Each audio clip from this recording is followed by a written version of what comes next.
Yes, ladies and gentlemen, welcome to Settle the Score on the talkSPORT YouTube channel. My name is Harry Durham. Let's look back on the huge game between Spurs and Man City at the Tottenham Hotspur Stadium. I'm going to be completely honest with you. I thought Tottenham were dead and buried after that first half. I was expecting a 9-0. I really was. Joining me to look back on all of the action is Chris Cowlin from the Spurs Chat Podcast and Amos Murphy from the City Ramble. Chris, please just tell us how you're feeling. I mean, that was a really, really strange afternoon in North London. The first 45 minutes going in 2-0 down, the toxicity in the air at the Tottenham Hotspur Stadium. It was quoted as, and I'll come on to, I'll mention this to Amos as well, like a charity game, like Soccer Aid. It was so drab. And then all of a sudden, 2 goals out of nowhere. Dominic Solanke'S scorpion kick. I mean, it was just 2 polar opposites by the time the full-time whistle blew. Yeah, incredible. Like you said there, like a training game, like a training match for Manchester City in the first half. Boos at half-time again. That has been very, very normal at the Tottenham Hotspur Stadium. Only 2 wins at home in the Premier League this season. But, you know, what a second 45 minutes from Tottenham. And this is exactly what we want to see from this Tottenham Hotspur side under Thomas Frank. He's been under a lot of pressure this season, and the home form has been abysmal. And it felt like a win in the end, weirdly, in that second half. But, you know, if only we could play like that every week, and if only we could play Manchester City, because we always seem to get points from them. Amos, what was your feelings going into that half-time break? Like, you didn't get out of second gear, and then to see it end the way that it did, do you feel like Pep Guardiola, we probably did give him pelters at half-time, because you saw what he was saying to Ryan Cherky in the first half, and Ryan Cherky was pretty much just laughing him off, and Pep was getting more and more frustrated. He's going to be absolutely fuming because they look miles off of it, even when they were 2-0 up. Yeah, I'll be honest. I was actually, and hindsight's beautiful, of course, but I was more angry with the first half, because you can't, in a Premier League match, you can't leave a team, quote unquote, alive. You can't keep that door open. And even though City get the second goal just before the break, the door was just ever so slightly ajar. It should have really been 5-0 at half-time, and I think a more serious City team of past makes it 5-0 at half-time. Tottenham were abysmal in the first half. It was like a football team who actually were trying to get the manager sacked. I couldn't quite believe what was going on. And then, you know, the second half comes around, and not for the first time this season, and I would be absolutely gobsmacked if it's the last time, a second half capitulation. We are first half FC. If football matches were 45 minutes, we would win the quadruple. Unfortunately, they are not. They are 90 minutes, as famously is known. So, yeah, madness, abysmal from quite a lot of people, if we're being honest. Chris, what's your response to that? I mean, we do see it sometimes where players just don't turn up. Did you think, standing in the terraces yesterday, that the players were trying to get Thomas Frank the sack in that first 45 minutes? I wouldn't go that far. I know that it was going to be a very, very tough Feb. You know, we've got Man City, Man United and Newcastle and Arsenal. So we know that it's going to be a tough run-in. But, you know, we've been used to boring, drab football this season, sadly, particularly at home. As I mentioned, only 2 wins all season at home in the Premier League, which is not good enough for Tottenham. And given our league position as well, we knew that this was going to be a tough game. But Amos is absolutely right. It could have been a lot more than 2. I even know some people who went home at half-time, they'd had enough, and they thought it was going to be out of sight in the second half. And we all feared, actually, the people that I spoke to at half-time, they were like, you know, my God, this is going to be 5 or 6. But, you know, full credit. You have to give credit where it's due.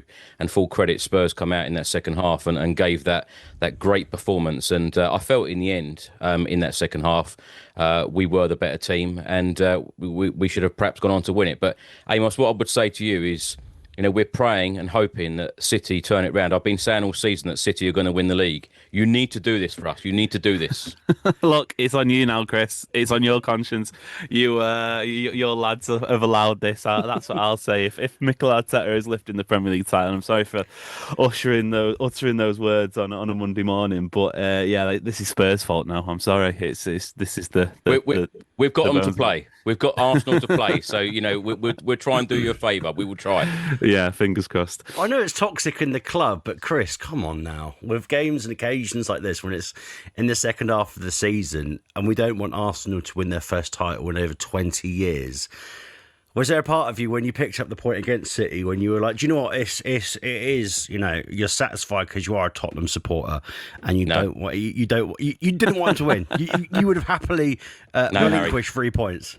Harry, given our league position, Spurs fans in this last few weeks have been talking about the relegation zone, and Spurs need points right now, and we need performances because it has been a really, really dismal season so far. And without that Champions League run, I think a lot more people have given up. And, sadly, I know a lot of people that have given up this season under Thomas Frank, and a lot of people want Thomas Frank gone. But, given the last couple of weeks, some of the performances and some of the moments, it's just a sad state that we can't do it over 90 minutes. I know Thomas Frank comes out and says that, he sees a lot of positives in the last 10 games or so. I think he sees a lot more positives than us fans do, but it's a really weird time for Spurs right now. But, going back to your question, we need points. So we were desperate for that point yesterday. There was it a staged walkout at 75 minutes at the Tottenham Hotspur Stadium, which was actually quite weird because obviously that's when you start getting back properly into the game. Did anyone actually go through with the staged walkout, or not one? The atmosphere just changed. Not one. 70 minutes. Dominic Solanke scores that scorpion kick, which I'm sure we'll talk about. But after that, not one person was leaving their seat because everyone felt like Spurs were going to go on to win the game and this great comeback.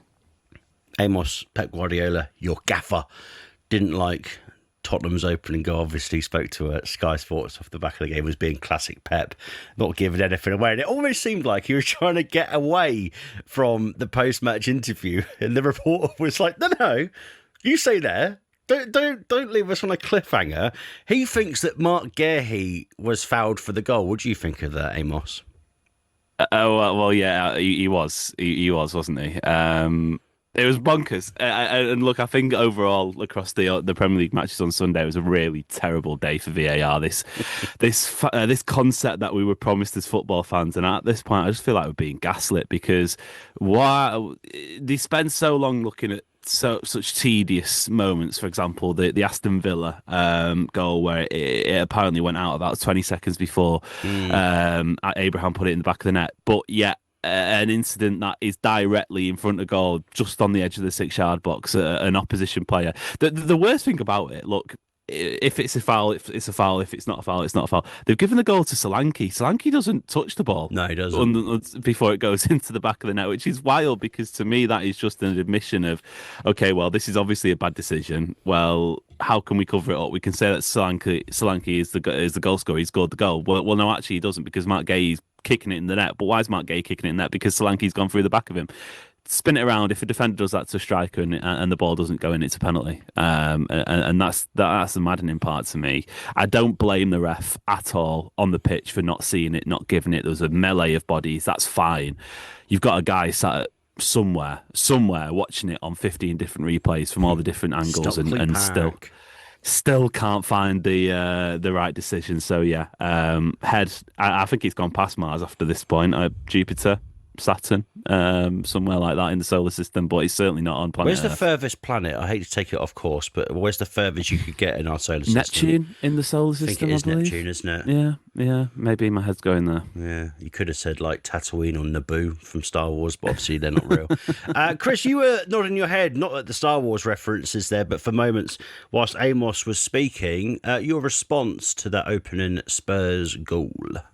I can't argue with anything. I think that was a very, very fair assessment from Amos, and I think that Pep in his post-match presser said exactly that. If it was a defender on a striker, then it would have been a penalty. But I think it's fair to say, Harry, every single time I've been on with you on talkSPORT on these shows, we've always been talking about VAR, and that is the issue. Completely inconsistent, and I think it's been terrible this year, actually, in the Premier League.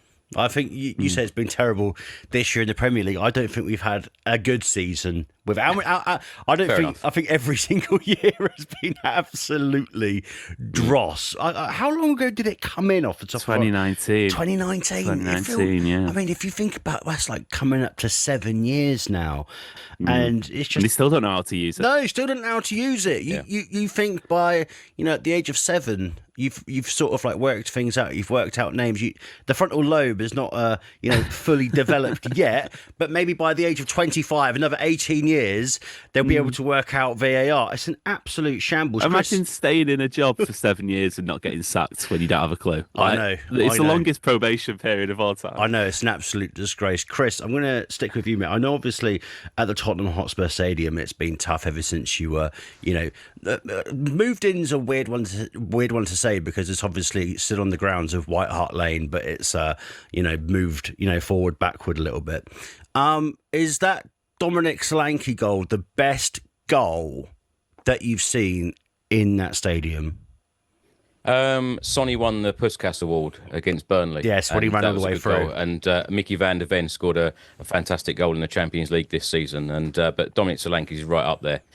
Fantastic work, actually, by Conor Gallagher to win the ball back and put the cross in. And what a finish. And we have really, really missed Dominic Solanke all season. And to have that striker in and around the box now in the right positions and, a player that can finish like that is absolutely superb for us. And, we just cannot wait to get some of our other injured players back, because it's fair to say as well that, in these last few seasons, the 2 seasons under Ange and the season so far under Frank, the injury record has just been absolutely abysmal and atrocious for Spurs. So it's so good to have him back. But, what a finish from him. And I just hope that he can deliver more of this from now until the end of the season. Amos, I know you can be a bit of a cynic, and obviously of your FIFA playing days back in the day as well, like me, because we're both similar ages. Would you class that as a scorpion kick or not? It was mentioned on comms, and I wasn't sure. Possibly. It seems like a finish that has gone out of the game. Well, I always think of Rene Higuita, and obviously the ball hit both of the bottom of his feet, and I always thought that was a scorpion kick, but... If you've got one leg up and it hits Come on, give credit where it's due. Come on. It was an unbelievable goal. Finish. I reckon you could try that a million times and you might score, 4 or 5, and that's nothing to take away from it because the technique is just phenomenal. To get that trajectory. And do you think Donnarumma should have done a little bit better, or do you reckon he didn't actually? What was going on? I think it's probably more of the latter, Harry, because as a goalkeeper, you a lot of the time you're working off the predictability and repetition, and players getting certain positions and they're going to shoot here, or he couldn't see Solanke, let alone see where he was going. So, look, I thought he did well enough. And to be fair, in that spell from about sort of 60 minutes onwards up until pretty much full time, Donnarumma probably keeps it in the game. So, I'm not one to label the blame on him. I don't think after that sensational finish. A question to both of you. This is just obviously a question that I like to ask all football fans. Does Pep Guardiola walk at the end of the season if he has a back-to-back trophyless season? Amos, I'm going to start with you because you're a Manchester City fan. Yeah. I think there's more chance of him walking if he wins the trophy. And that maybe sounds a little bit silly. Sort of situation. Yeah, I think by all accounts, reports from inside the club, etc., it was looking like it was coming towards the end of what would have been last season. But obviously, City had that mid-season blip, and Pep didn't want to leave the team where it was in terms of a bad state. So look, I'm not denying Manchester City have spent a lot of money, but as we've seen from several clubs in the Premier League over the last few years, you spend money, it doesn't mean you get success. And I do think he has a duty to maybe gel that together. I don't know. I wouldn't necessarily say trophyless season would automatically equal walk, but I do think we are absolutely closer than we are from not going. So whether it's this summer, whether it's the next summer, I think this will be at least the final 18 months. Chris, your response, or if you don't want to respond because it's another team's manager and you don't really care, you can tell us how long you think Thomas Frank's got, because the next 5 games for Spurs could be a bit of a roller coaster, my friend. I was going to ask that. Are you going to ask the Thomas Frank question? Of course as well? I am. Yeah, of course you are.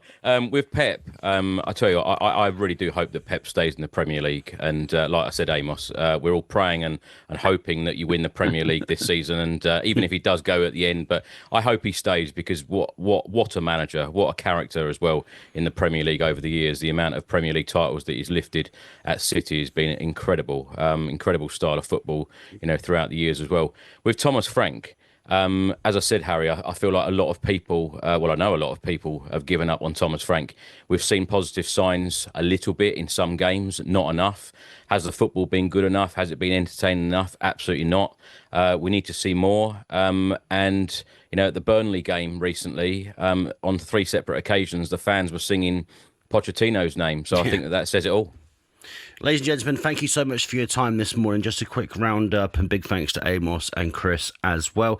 Tottenham Hotspur's next 5 games on Saturday. They'll travel to Old Trafford to face Manchester United. Then they'll host Newcastle. Then it's the North London derby on the 22nd of February. Then they travel to the mighty Fulham on Sunday, March the 1st. We've been unbelievable. And then on March the 5th, Tottenham will be hosting Crystal Palace, who are having a bit of a tough time in the Premier League at the moment. Of course, drew to Nottingham Forest yesterday. But if we look at Manchester City as well, and the team that a lot of us want to win the Premier League title, because, we may be biased, but we don't want to see Arsenal win their first Premier League title in over 20 years. Manchester City will be in EFL Cup action tomorrow against Newcastle. I believe off the top of my head, no, that's Arsenal that are 3-2 up, 2-0 up on aggregate. Then they go to Liverpool on Sunday. Tough. Then they host Fulham. Then they got Salford in the FA Cup, so they're pretty much playing Manchester United's weird little brother. And then they've got Newcastle again, 12:30 on the 21st of February, away to Leeds, and then home at Nottingham Forest. It's going to be big, it's going to be mighty, and we can't wait to see how the rest of the season unfolds here on the talkSPORT YouTube channel. Please remember, if you're new here, to like and subscribe just down below. Check out Amos and check out Chris on YouTube as well. See you later.